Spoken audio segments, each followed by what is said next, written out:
Bonsoir mesdames et messieurs, c'est un plaisir de vous retrouver dans le cadre de ce magazine Dites-moi tout. Aujourd'hui, nous allons recevoir pour vous l'évêque Ben Kashama Tchadok qui a accepté notre invitation, et avec lui nous allons parler justement des mines qui rongent la République démocratique du Congo.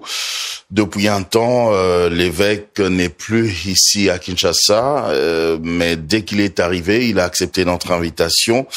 Évêque Ben Kashama Tchadok, shalom. Shalom, homme de Dieu, tonton Jaco. Merci d'avoir accepté notre invitation. Merci beaucoup. Alors, j'ai dit dans mon introduction que depuis un temps, vous n'êtes plus ici à Kinshasa, vous êtes maintenant en Côte d'Ivoire. Comment ça se passe? Bon, Dieu nous fait grâce. Le Seigneur nous avait envoyés dans d'autres cieux pour aller travailler aussi pour lui. Maintenant, nous sommes de retour à la nation. Voilà pourquoi nous sommes là. En tout cas, c'est très bien. Alors, avec vous, nous allons parler justement des mines qui rongent votre pays, notre pays, la République démocratique du Congo. Déjà, avant d'en parler, mon évêque, qu'est-ce que vous avez remarqué? C'est quoi votre constat pour parler justement de ce thème? Alors, étant d'abord serviteur de Dieu, et puis chrétien, et puis porteur de plusieurs promesses qui est attaché à la nation, je remarquais beaucoup de choses, positives comme négatives. Et comme nous sommes dans le groupe de ceux-là que Dieu a donné mandat de prier pour la nation. Ça, c'est notre rôle. Notre rôle, c'est de prier pour la nation, selon Jérémie chapitre 29, le verset 7 que je vais lire. Je vous en prie. Recherchez le bien de la ville où je vous ai amené en captivité et priez l'Éternel en faveur de la ville parce que votre bonheur en dépend. Et cette parole m'avait été donnée comme une mission en 99, donc 99. Le Seigneur m'avait dit de prier pour la ville, de prier pour le pays. Et depuis lors, nous on prie pour le pays sans pour autant faire de bruit. Et nous prions pour la nation, nous avons demandé beaucoup de choses. Et nous voyons Dieu faire, Dieu accomplir. Mais il y a beaucoup de promesses que Dieu a données à cette nation qui devaient déjà être en train de se réaliser, qui devaient déjà prendre place. Parce qu'il faudrait qu'on le dise, en vérité, la République démocratique du Congo, dans sa majorité, il y a au moins plus de 80% ou plus qui sont croyants. Donc s'ils ne sont pas chrétiens, évangéliques, ils sont chrétiens témoins de Jéhovah, ils sont chrétiens catholiques, ils sont musulmans, mais ils sont croyants. La moitié de la République est croyant. Et on ne peut pas croire en Dieu. Une majorité de la population qui croit en Dieu et la nation vit des choses qui est contraire de la promesse. Contraire à la promesse. À la promesse. Et c'est ce que je remarquais et je demandais au Seigneur, mais qu'est-ce que fait que ces choses ne tournent pas comme il faut? Et Dieu m'a parlé de mines qui rongent le pays. Et tant que vous aurez ces mines-là, vous n'aurez que cette situation. Et si vous enlevez ces mines, les choses vont améliorer parce que je vous ai déjà béni, je vous ai déjà répondu, je vous ai déjà accordé la grâce dans beaucoup de domaines. Des mines un peu telles que on le remarque en temps de guerre, des mines que l'on place dans des champs de guerre. Exactement. Alors, le mine... Qui explose. Les mines qui explosent. Or, le mine, dans une autre définition étymologique de mine, mine veut aussi dire quelque chose qui ronge ou quelque chose qui détruit. Donc, et moi, je présente plus ce mine de manière des choses qui rongent pour détruire. Vous voyez, quand vous êtes dans un espace aérienne, vous êtes pas aérienne, mais vous êtes un peu dans les hauteurs, et en bas, il y a un trou qu'on avait déjà creusé. Vous qui êtes au-dessus, vous n'avez pas la conscience qu'il y a un trou, vous êtes en train de marcher et subitement, vous tombez dans ce trou comme un piège.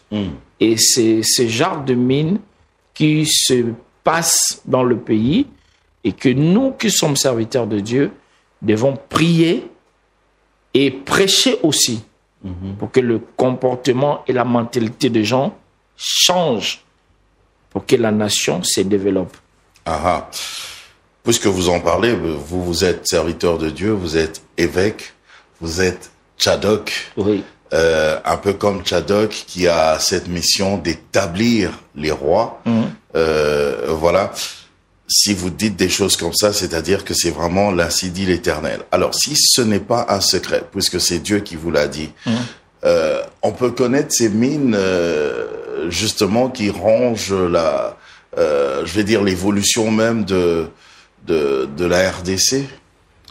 Bien sûr, il y en a plusieurs.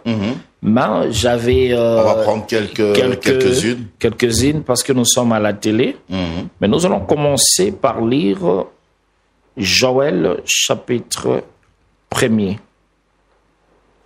Joël chapitre 1er, le verset 4. Dit ceci: ce qu'a laissé le gazam, la sauterelle l'a dévoré. Ce qui a laissé la sauterelle, la gélec l'a dévoré. Ce qui a laissé la gélec, l'asile l'a dévoré. Dans le livre de Joël, quand on parle de ces 4 insectes, le gazal, la gélec et la sauterelle, c'est des insectes rongeurs. Et ce sont des insectes qui se nourrissent de l'arbre. Donc leur mission, c'est de faire sécher... détruire les plantes. De détruire l'arbre, de détruire la vie. Parce que la gélec, lui, il s'attaque aux racines. L'asile, il s'attaque à la sève, la vie de l'arbre. La sauterelle s'attaque aux feuilles et la gazam, lui, s'attaque au tronc. Donc, si ces 4 insectes attaquent une plante, d'office, cette plante doit sécher. Peu importe tout ce que vous allez... comme engrais, comme tout ce que vous allez faire, la plante va sécher. Alors, ces 4 insectes sont représentés par des formes. Comme, je parle de la gélec d'abord, qui attaque le racine. C'est un comportement. C'est une mentalité qu'on trouve ici dans notre pays, où il y a des individus qui ne s'attaquent qu'à la source de bonnes choses. Et quand les bonnes choses ne sont pas encore là, ils sont cachés. Ils sont calmes. Ils sont calmes. On ne les voit même pas. On ne le voit pas. On ne les entend pas. Jamais. Il suffit que de bonnes choses commencent et ils se lèvent. Donc, c'est des gens qui sont contre le développement. Ils se lèvent pour détruire. Ils se lèvent pour détruire, pour ronger. Pour ramener vers le bas. Voilà. Ils attaquent les bonnes choses et ils n'attaquent pas à son développement. Ils commencent à attaquer ces choses de le début à la racine pour empêcher le développement. Et nous avons des gens comme ça dans ces pays qui s'attaquent de projets. Le chef de l'État déclare un projet, mais il y a des gens qui vont tout faire pour que ces projets échouent. Ça, c'est le travail des sorciers, ça. C'est de la sorcellerie. C'est des personnes qui sont animées d'un esprit diabolique pour empêcher empêcher l'ascension de la nation. Et voilà pourquoi Dieu dit prier pour la nation. On ne délivre pas que des personnes. On doit délivrer aussi des pays. De tels individus. Malheureusement, ce sont des personnes qui sont très, très bien informées sur ce qui doit se passer et ils s'arrangent pour aller détruire la racine de la chose. Est-ce que c'est pas un peu ce que fait, enfin je le dis comme ça, vous allez me corriger si je me trompe, est-ce que c'est pas un peu ce que fait l'opposition? Bon, dire non à toutes les propositions. L'opposition, bon, moi je me suis toujours dit, l'opposition ne vient pas de Dieu. Parce que notre opposition ici dit non à tout, hein. Oui, mais c'est pour vous expliquer que l'opposition n'est pas un plan qui vient de Dieu. Parce que aucun jour, ils ont dit que le chef de l'État avait raison. Voilà, ça c'est la fausse. Mauvaise idée. Il n'aurait pas dû. Pourquoi il a dit ça? Est-ce qu'il ne voit pas que? Donc, ce sont des élects. C'est des gens qui combattent les bons projets depuis la source, depuis l'origine. Et moi, j'encourage aux opposants, bon, s'il y a des opposants quand même dans le pays, de se joindre aux pensées du chef de l'État pour faire avancer la nation. Là, ils seront plus opposants. Mais normalement, est-ce qu'on doit avoir des opposants dans la République? Je profite de poser cette question. Est-ce que les États-Unis ont des opposants? Est-ce que la France a des opposants? C'est peut-être par rapport à leur système. La démocratie, c'est de travailler ensemble. Il y a la gauche, il y a la droite, il y a les démocrates, il y a les républicains, mais qui sont opposants? Parce que tous passent toujours en tour de rôle au pouvoir. Et c'est quelque chose qu'on doit comprendre. Si on doit amener notre nation quelque part, il faudrait qu'on arrête quand même avec ces choses. Non, l'opposant, c'est celui qui refuse. C'est celui qui n'est plus, c'est celui qui n'est plus au pouvoir. Oui, quand on n'est pas au pouvoir, on est opposant. On dit non à tout. On dit non à tout. On peut pas être au pouvoir et puis apporter un plus pour que la nation avance. Si la nation est notre intérêt, si la nation est notre mère, alors nous devons contribuer même si on n'est pas dans les affaires. Ok. Donc, comme ça, on a déjà, comme vous avez dit, cette mauvaise mentalité de certaines personnes à vouloir toujours ramener les choses vers le bas. Vers le bas. Et deuxièmement, ils attaquent le tronc de l'arbre pour détruire la sève. Donc, ils commencent par la racine. La racine. Après, ils attaquent le tronc. Donc, vous allez voir dans ce pays, le chef de l'État s'est donné, il s'est bâti pour beaucoup de projets. Quand autre que je vais citer la gratuité de l'enseignement. C'est un projet très crucial. La maternité aussi. La maternité. Mais vous allez voir des individus qui travaillent dans ces entités-là se lèvent pour dire non, gratuité. Et pas chef de l'État, attends Sabino. Au lieu de soutenir le développement de la chose, mais ils viennent pour détruire maintenant le tronc, pour que ça ne se soulève pas. Ça, ce sont des asiles. Donc la première catégorie, ce sont les gélèques. Les gélèques. Qui commencent à la racine. À la racine. Les asiles, eux, et ils attaquent maintenant le tronc. Le tronc. Et puis, tout ce qui est la parure extérieure. Les feuilles, les fleurs. Non, pas les feuilles. Les fruits. Juste les écorces. Les écorces, oui. Donc vous allez voir, il y a des arbres où quand vous regardez les écorces, c'est bizarre, il y a des trous. Donc, c'est l'asile qui vient. L'asile est passé par là. Est passé par là. Pour détruire la beauté de la chose. Et il y a un comportement des gens dans ce pays. Quand il y a un projet d'État, et ils viennent juste pour détruire la beauté de la chose. Pour que les gens voient, c'était pas ça. C'est l'erreur. Et c'est un comportement diabolique. Et nous devons prier pour la nation pour que de telles personnes soient effacées. C'est aussi longtemps qu'ils sont avec nous, on ne pourra pas jouir de bonnes choses. Ils sont contre le bonheur. Mais ils seront toujours avec nous puisqu'ils sont congolais. Mais il faut peut-être les conscientiser pour qu'ils puissent changer de mentalité. Mais vous savez, moi, Changer de fonctionnement. Moi, j'ai toujours une pensée de dire, et Congolais n'est pas seulement celui qui porte la nationalité, mais c'est celui qui est en train de militer pour l'intérêt du pays. Ok. C'est un vrai Congolais. Et c'est là où je suis pas politicien, mais c'est là où je dis la loi de père et de mère, pour moi, c'est mon opinion, c'est une loi qui n'a pas d'importance. Ah oui? Oui.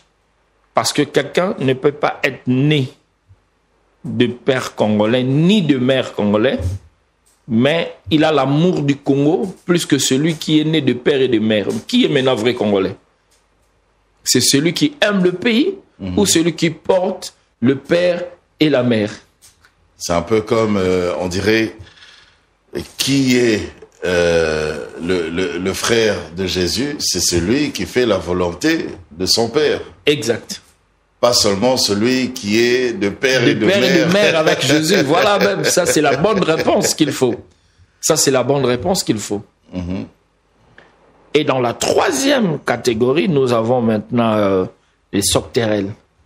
Et les sauterelles, ce sont les animaux qui se reposent sur le feuille. Les feuilles. Et ils viennent maintenant pour achever. Et malheureusement, nous avons des hommes comme ça, des individus comme ça au Congo. Ils viennent pour achever le progrès de toutes choses avec une jalousie extrême, une mauvaise foi. Mais moi, quand je suis le débat souvent politique dans notre pays, je n'ai jamais vu de gens glorifier ou apprécier ce que les autres font. Et je me pose toujours des questions. Comment, dans une nation, on ne peut pas apprécier ce qui est bon? Dans tous les domaines, hein. Même chez nous, dans le ministère, il y a toujours un pasteur qui se dit, lui, il est saint plus que les autres. Sa prédication, c'est la meilleure prédication de toutes les prédications. Tous les autres sont des pécheurs. C'est lui qui dort avec Dieu, qui se réveille avec Dieu. Et quand vous vous retrouvez dans une conférence, il estime que lui aurait prêché mieux que tout le monde par rapport à ce thème-là. Voilà. Or, le feuille fait la splendeur de l'arbre, la beauté de l'arbre. Maintenant, ces sauterelles viennent pour détruire le feuille. Et il faudrait savoir maintenant qui sont le feuille pour la nation. Qui sont les feuilles? Voilà. Les feuilles sont des héros, des hommes braves. Déjà, puisque vous commencez par les feuilles, alors, il fallait nous dire déjà qui sont les racines. Qui sont les troncs. Qui sont les troncs. Oui. Et qui sont les feuilles. Voilà, je retourne maintenant pour dire qui sont les racines. Les racines sont le père fondateur, ceux qui ont commencé la nation, ceux qui nous ont donné des valeurs. Et nous devons savoir, est-ce qu'aujourd'hui, dans notre conduite, nous respectons la lignée de nos pères fondateurs? Est-ce que nous sommes dans leur combat? Est-ce que nous respectons leur lutte? Il y a des hommes remplis des antivaleurs qui ont tout effacé du père fondateur. Et quand il y a une personne, je donnerai l'exemple pour Loué, comme le chef de l'État, qui veut retourner dans les valeurs de nos pères fondateurs pour donner une autre image à la nation, mais il y aurait toujours des gens autour de lui qui vont venir pour dire non, Ezekiel Nathan Wakala. Donc, pour empêcher à cette sémence qui a été sémée de germer. Voilà le problème. Or, toute émergence commence par la base. Exact. Tout iceberg commence par l'intérieur. Par l'intérieur. Après, on commence à voir la partie visible. De l'iceberg qui avait déjà commencé. Exact. Et voilà pourquoi les gens combattent l'intérieur. Ils combattent l'intérieur d'une manière terrible. Nous devons prier pour les institutions du pays, pour ceux qui sont en train de travailler et de donner leur intelligence, leur vie pour la nation, qu'ils soient entourés de bonnes personnes. Parce qu'ils sont aussi des racines. S'ils sont combattus par de mauvaises idées, nous allons subir cela. Et donc, il y a une catégorie de personnes qui détruisent même les efforts, les idées des pères de la nation. Bien sûr. Mais si il faut seulement voir le déroulement de notre pays, et nous allons comprendre que les idées de pères sont toujours anéanties, et anéanties brutalement. Et s'il y a... J'ai toujours dit aux gens, le président Félix Tshisekedi, il est un président élu par dessein. Et moi, je prêche toujours, je dis c'est un président prophétique. Okay. Qui a réussi un mandat de Dieu pour une mission. Il a été oint pour ça. Pour ça. Alors, quelqu'un qui vient avec le mandat de Dieu, il sera aussi combattu par des êtres invisibles. Et ces personnes, l'ennemi, qu'est-ce qu'il fait? Il va chercher à mettre autour de lui des personnes qui vont détruire la racine. Bon, je vais donner un exemple comme ça, c'est pas politique. Vous savez que le président est issu d'une famille politique qu'on appelle l'IDPS, qui est un parti de pères fondateurs, qui avait aussi un plan pour diriger. Donc normalement, tout le monde se disait que l'UDPS est dans les affaires. Le slogan, c'était « Le peuple d'abord ». Le peuple d'abord. Ça, c'est la racine. Le peuple d'abord. C'est la racine. Mais il y a des individus qui sont autour du chef, qui veulent que la vision... Qui veulent détruire cette vision. Cette vision du peuple d'abord. Ils sont là. Et ce sont des Gélèques. Parce que donc on a des Gélèques ici, là. On a des Gélèques dans ce pays. Ils sont là. Ils combattent la vision du peuple d'abord. Pour faire échouer maintenant le tronc qui est le chef de l'État. Pour dire non... le tronc, c'est le chef. Oui, parce que c'est lui qui... Les racines, ce sont les pères. C'est le père fondateur. Fondateur, ok. Et le tronc, c'est le chef qui dirige maintenant. Ok. Et les feuilles? Le feuille, c'est maintenant le généraux du chef. C'est le lieutenant fort. Le gens que le chef place pour faire la beauté de son pouvoir. Les gens que le chef a fait confiance pour exercer, pour apporter un bon rapport. Parce que l'arbre, c'est ces trois parties. Les racines, le tronc et puis le feuille. Okay. Mais c'est que l'homme de loin, il ne voit pas les racines. C'est des valeurs qui sont à l'intérieur. À l'intérieur. De loin, il ne voit pas le tronc. Il est attiré par le feuille. Il dit, je vais aller vers cet arbre-là, je vais m'abriter, tout. Donc, qui vont attirer les investisseurs? C'est des ministres que le chef a nommés. Les feuilles. Le feuille. C'est des directeurs que le chef a nommés. C'est des mandataires que le chef a nommés. Ce sont eux qui vont faire réussir la vision du chef de l'État que lui a tiré des racines du père fondateur, de valeurs de la nation. C'est même eux qui vont protéger toute la plante. Toute la plante. Et tout le pays, toute la terre. Oui. Contre les rayons solaires. Voilà. Parce que ils sont les feuilles. Ils sont le feuille, exact. Et si le feuille est menacé, l'arbre ne pourra pas produire de fruits. Parce que pour connaître la production de fruits, c'est au feuillage. Ok. Quand le feuille devient verte, on sait maintenant que l'arbre va produire. Et là, il y a de petites fleurs qui vont sortir et les fruits vont s'annoncer. Donc, s'il y a de mauvaises feuilles, l'arbre ne produira pas. Mais les mauvaises feuilles deviennent mauvaises simplement s'ils sont attaqués par des sauterelles. Ok. Et il y a des gens comme ça dans ce pays qui n'attaquent que de lieutenants forts du chef. Quand le chef a des lieutenants importants, des personnes qui peuvent changer l'image du pays, apporter des résultats positifs. Les héros. Les héros. Ces gens-là, on les préserve. Ces gens-là, on les protège. Les héros dans tous les domaines. Hein? Les héros dans tous les domaines. On en a ici, d'ailleurs. On doit les protéger. Mais ici... On a nos héros politiques, culturels, scientifiques. Mais allez-y, vous demandez à ces héros-là qu'est-ce qu'ils subissent. Ils sont toujours marginalisés, ils sont toujours attaqués, ils sont toujours humiliés. Pourquoi? Parce qu'il y a des personnes remplies de la sorcellerie qui ne veulent pas que la nation décolle.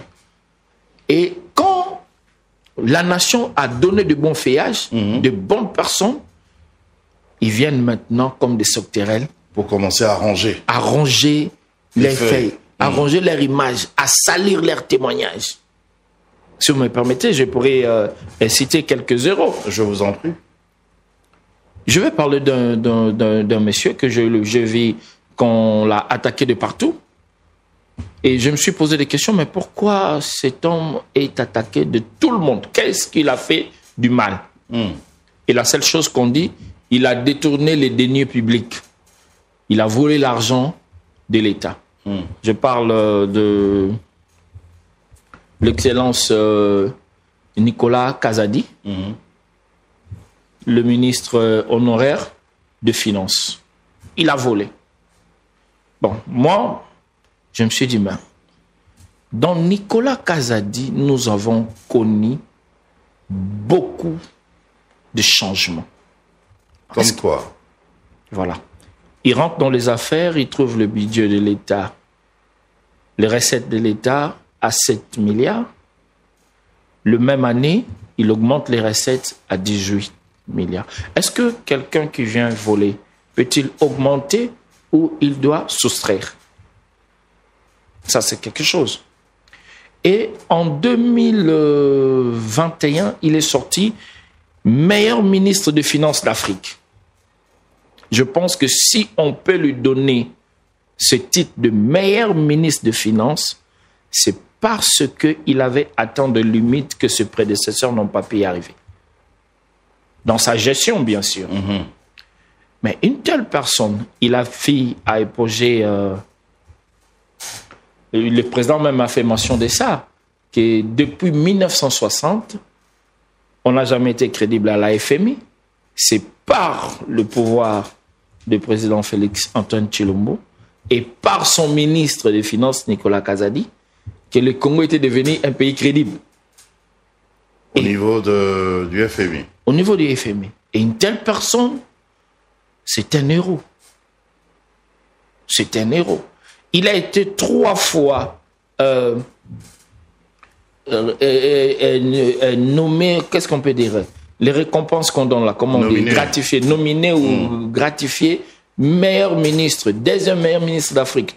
Même là, il n'est plus, en 2024, il n'est plus ministre de Finances, mais il vient d'être encore 4e meilleur ministre d'Afrique, vous voyez. Mais une telle personne, la nation l'insulte, que c'est un voleur. Vous voyez ce que ça fait? Il n'est pas le seul. Il y en a aussi des pasteurs, il y a aussi des apôtres, il y a aussi des médecins, il y a aussi des musiciens qui sont des héros, qui font quelque chose pour élever l'image de notre pays, mais ils sont combattus par la mauvaise foi des sauterelles, la mauvaise foi des jaloux. Et ça, c'est un esprit que le chrétien, nous devons prier pour chasser dans ces pays. L'esprit de la jalousie. Notre jalousie, c'est pas comme la jalousie de Dieu. C'est un mauvais cœur gratuit. Oui, c'est pas comme la jalousie de Dieu, parce que Dieu, c'était Dieu. C'est un Dieu jaloux. Oui. Mais la jalousie de Dieu, c'est pour arranger les choses. C'est par rapport à son amour. Mais nous, notre jalousie, c'est pour tout ruiner. Tout ruiner. Et ça, c'est quelque chose qui ronge le pays dans tout le niveau. Et si vous allez aujourd'hui, je ne sais pas, le président a dédié le pays entre les mains de Dieu. Parce qu'il est totalement et à 100% chrétien. Et nous croyons à cet acte et à ces prières qu'il avait fait. Mais malheureusement, les sauterelles, et ils étaient aussi là. Maintenant, quand Dieu fait pendant pousser... la dédicace. Pendant la dédicace, les sauterelles étaient là. Les gélèques aussi. Ils étaient là. Les asiles également. Ils étaient là. Est-ce que, juste une parenthèse, puisque vous parlez de ça, est-ce que cette dédicace, cet acte du chef de l'État est une forme de reconnaissance de l'onction, puisque vous avez dit à un moment là que le chef a été oint pour accomplir justement cette mission? C'est une grande reconnaissance de ce qu'il a reçu de Dieu. Et aussi, oui, allez-y. Vous répondez à cette question et en même temps à la deuxième question pour savoir si il faut une certaine reconnaissance à Dieu ou à l'onction reçue. Et comment faire? Alors, la Bible dit honore ton père et ta mère. C'est une alliance qui produit la longévité. Et nous avons de pères fondateurs, nous avons de pères biologiques, nous avons de pères spirituels.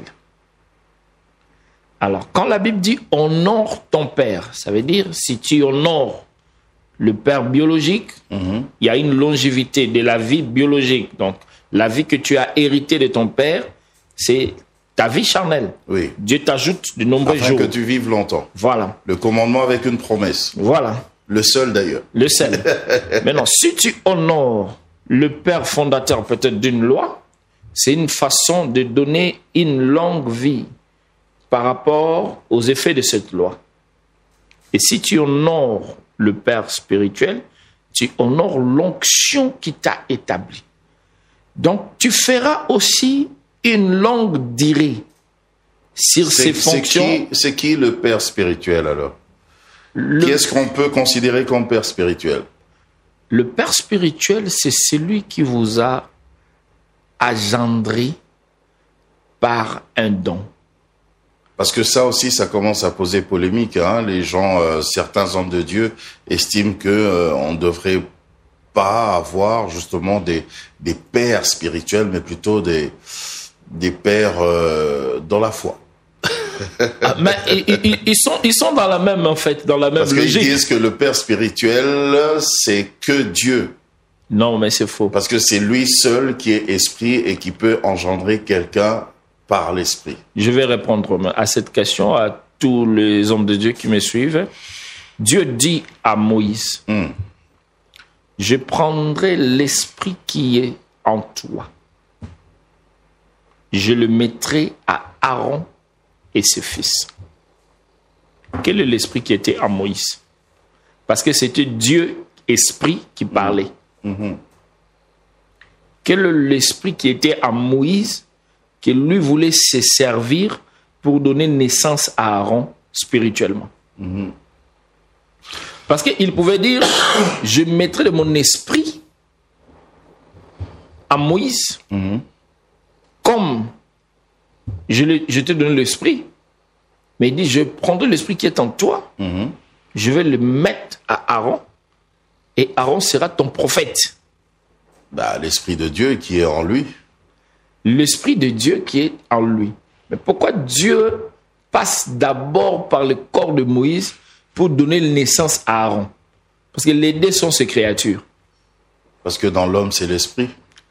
Non, pourquoi il ne prend pas l'esprit qui est en lui? Il donne directement à Aaron, mais il prend l'esprit qui est à Moïse d'abord. L'esprit de Moïse pour donner à Aaron. C'est ça le problème. Il n'avait qu'à prendre son propre esprit directement. Il donne à Moïse. Oui, parce que c'est son esprit. Voilà. Parce que Dieu, quand il a créé Adam, la Bible dit, il souffla dans ses narines et Adam devient un être vivant. Quel est le souffle qu'il a soufflé à Adam? C'était le souffle de l'esprit. Et quand ce souffle est rentré dans Adam, ça a permis à Adam d'engendrer, de produire, le pneuma, de se reproduire. Voilà. Et quand Dieu voit Moïse, il lui donne la capacité de se reproduire, d'avoir de Moïse dans la dimension de ce que lui, il a reçu de Dieu. Et c'est ça qu'on appelle le Père spirituel. C'est lui qui vous a communiqué un don de Dieu, mais qui est sorti de lui. L'apôtre Paul même le précise. Il dit à Timothée de ne pas négliger l'onction qu'il a reçue par imposition de main, par transfert de dons. Ceux qui disent qu'il n'y a pas de père spirituel, ce sont des gens qui n'ont encore rien compris. Parce que maintenant, ça fait débat, hein, ils refusent ça. Mais les gens refusent par orgueil et par ingratitude. Vous verrez quelqu'un qui a été oint par un homme de Dieu, après, il est Par en train vous, d'émerger. par exemple? Oui, mais nous, surtout moi, je suis en train de subir beaucoup d'injustices à ces L'injustice. domaines-là. Oui, mais parce que les gens ne sont pas corrects. Et gens ne- l'ingratitude? L'ingratitude, vous priez pour quelqu'un, il était rien, Dieu le bénit, et puis il ne reconnaît plus la grâce qu'il a bénie. Parce que Dieu savait que ces choses devaient arriver. Il dit, quand tu seras arrivé à la terre promise, ne t'enflamme pas d'orgueil pour dire, c'est par ta force que tu es arrivé. Souvenez-vous que le peuple a fait des guerres. Oui. Il pouvait dire, nous avons gagné les guerres par notre force. Mais c'est l'Éternel des armées qui bataillait devant le peuple. Et il y a quelqu'un aussi qui a accédé peut-être aux promotions, qui a accédé au ministère, qui a accédé, qui est aujourd'hui ministre parce qu'on a prié pour lui, qui est aujourd'hui grand chef parce qu'on a prié pour lui. Ils sont nombreux dans ce pays que je m'étais de citer leur nom. Oui, on ne cite pas les noms. Oui, mais quand je parle comme ça, et même ils se reconnaissent, ils savent qu'ils sont arrivés là-bas parce qu'on a prié pour eux. Ben, vous voulez qu'ils reconnaissent comment? Ils savent, non? Mais non, vous voulez Non, quoi mais ça, encore? c'est pas la reconnaissance. La reconnaissance, c'est de témoigner et d'honorer. Ben, ils témoignent, sûrement qu'ils parlent de Non, vous. ils honorent pas. Il y a une Honorer différence. comment? Comment voulez-vous? Comment voulez-vous qu'ils honorent? Dieu dit, si tu vas honorer l'Éternel, ton Dieu, comment? Tu ne citeras pas son nom en vain. En vain. Donc, si tu cites le nom de l'Éternel, ça doit être pour un objectif. Maintenant, quand Dieu dit honore ton père et ta mère, ça veut dire quoi? Le respecter, les nourrir, les gâter, faire tout ce que Nourrir ton père et ta mère. Mais oui, mais quand tu... C'est eux qui sont censés te nourrir, non? Non, mais Ou bien- ils t'ont élevé Hmm. pour que tu les honores. Quand tu donnes des cadeaux ou des présents à ton père, tu l'honores. Oui, mais tu ne le nourris pas. Parce Mais que tu, oui, tu mais ne si- sauras jamais il- le nourrir. Il est en retraite. Il mange comment alors? Il vit comment? Si ton père... Donc, vous voulez que ces gens-là viennent vous nourrir. Non, vous honorez. Mais c'est ça, c'est ce que l'apôtre Paul a déclaré. Il Qui dit, vous apporte quelque chose, des enveloppes. si nous avons sémé les biens, parce que ce que le Père nous a donné, c'est le bien. Ils ont sémé parmi nous le bien et ça nous a permis de grandir. Donc, ils vous apportent des biens. Donc ils ont Qui le viennent droit. avec des présents. Mais c'est ça que la Bible dit. Si nous avons sémé parmi vous le bien spirituel, est-il une grosse affaire si nous récoltons vos biens présents? C'est là où le problème devient. On dit, mais non, Donc, il pasteur, faut qu'ils viennent avec des biens. honorez les seigneurs. C'est là qu'on vous traite justement d'escrocs, les hommes de Dieu. On dit que vous aimez trop l'argent, voilà quoi. La Bible dit, c'est notre droit. Donc vous avez prié pour moi. Je suis devenu, j'ai été élevé en fonction.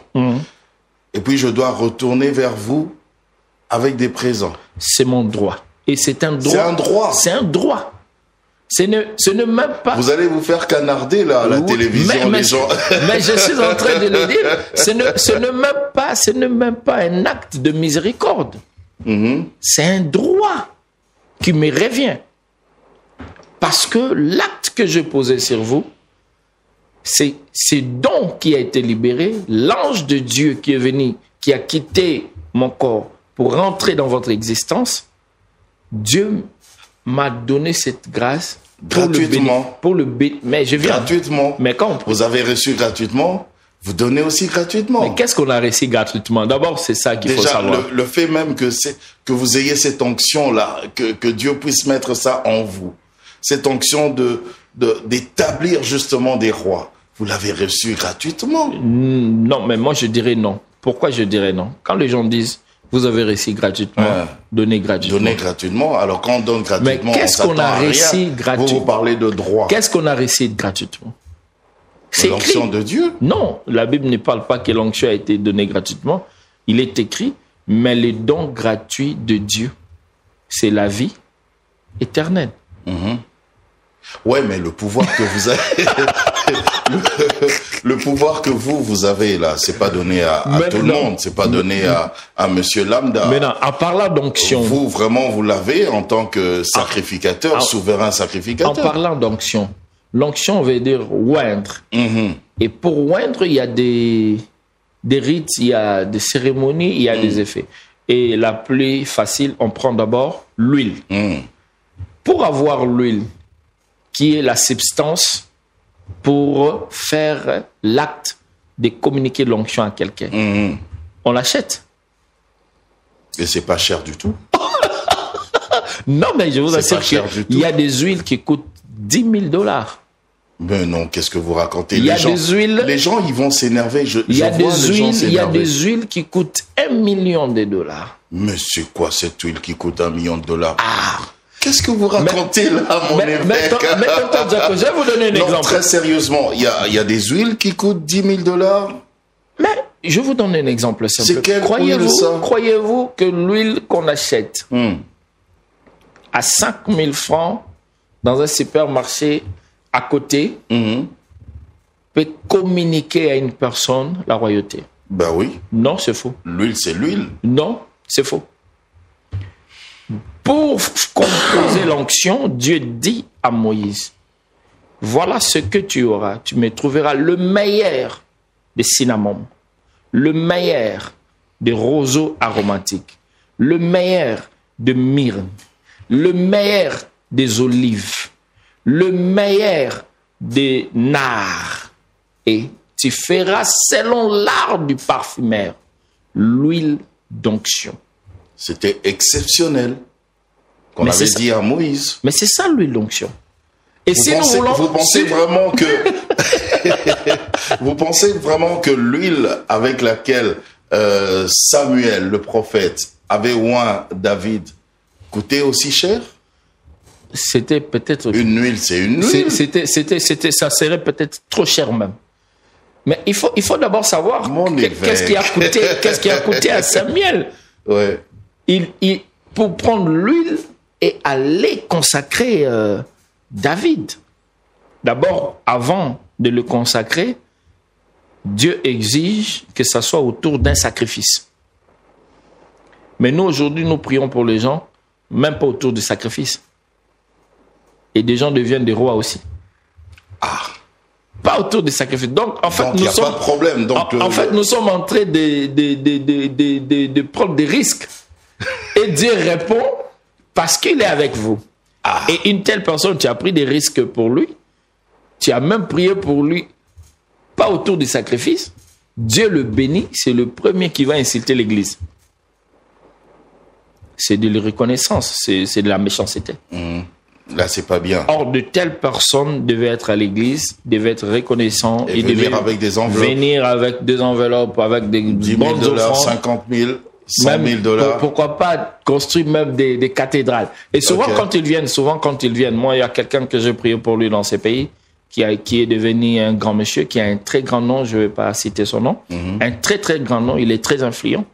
Mais quand je priais pour lui, il m'a dit, prophète, si ce que tu dis arrive, je vais construire un grand cathédrale pour toi. Et je vous rassure que cet homme, même me répondre au téléphone, il ne le fait pas. Je vois. Et ça, ce sont des mines qui rongent.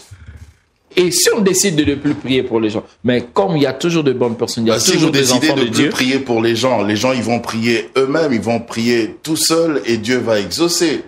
Voilà. Je vais vous donner un exemple. C'est pas à cause de vous que quelqu'un devient dans le livre de 1 Samuel, vous allez lire ça dans 1 Samuel chapitre 7. Le peuple avait décidé de ne plus marcher avec les prophètes. Et les prophètes est resté dans son coin. Le Philistin attaque. L'attaque était tellement brutale, le peuple retourne auprès des prophètes pour dire aux prophètes, n'arrête pas d'intercéder pour nous chez ton Dieu. Vous savez, Dieu est toujours identifié par une personne. Ça, c'est ce que les gens ne comprennent pas. Bien sûr. Dieu, il est universel, mais il est un Dieu d'alliance. Et quand il devient un Dieu d'alliance, il devient un Dieu d'individu. Ok. Ah là là. Ça va susciter beaucoup de débats. Oui. Ce que vous avez dit ici, là, vers la fin. Mais qu'est-ce qu'on peut retenir pour cette fin d'émission? Qu'est-ce que vous voulez que, justement, nos téléspectateurs, surtout nos compatriotes, puissent retenir? Voilà, ce que je voudrais que le téléspectateur et les compatriotes puissent retenir, c'est premièrement de valoriser ceux qui sont en train de se livrer pour le pays. En commençant par le chef. En commençant par le chef de l'État qui donne tout pour que la nation se lève. Et mais vous verrez qu'il y a toujours des gens qui viennent dans des plateaux pour insulter. Parfois, ils n'ont pas de données pour faire ce qu'ils font. Mais ils le font juste dans l'esprit de nuire. Et nous devons prier aussi pour le pays. Sans connaître justement le fardeau que le chef a. Le fardeau que le chef a. Et deuxièmement, nous devons... Il a un lourd fardeau H24 tous les jours. Tous les jours. Et deuxièmement, nous devons soutenir des personnes que le chef a fait confiance. Ce qui apporte des résultats. Nous devons soutenir ces gens au lieu de les détruire. D'accord. Ok. C'en est fini pour aujourd'hui. Ouais. À la télévision, le temps, c'est l'argent. Mais actuellement, vous êtes en Côte d'Ivoire. Actuellement, je suis à Côte d'Ivoire. L'église continue ici? L'église continue de fonctionner ici. Il y a des serviteurs ici? Il y a des serviteurs ici. Oui. Et en Côte d'Ivoire, il n'y a pas de problème? On vous a bien reçu? Oui, à Côte d'Ivoire, on est installé. Maintenant, on avance un peu. Mais sinon, par la grâce de Dieu, ça va. De toute façon, les Ivoiriens, ils sont très hospitaliers. Ils sont comme nous. Ils appellent ça la terre hospitalière. Ils sont comme nous. Oui. Ils sont gentils, ils mangent comme nous. Très hospitaliers. Ouais. Même moi, je dois faire un tour en Côte d'Ivoire. Vous êtes le bienvenu. Là-bas, on dit Akwaba. Akwaba. Merci beaucoup, évêque Ben Kachama Tchadok. C'est toujours un plaisir de vous avoir sur mon plateau. Merci beaucoup, Tonton Jaco. Et merci à vous, chers téléspectateurs, de nous avoir suivis. On va se retrouver la prochaine fois pour un autre numéro de Dites-moi tout. Mais en tout cas, bonne suite de programme sur Univers Télévision. Au revoir.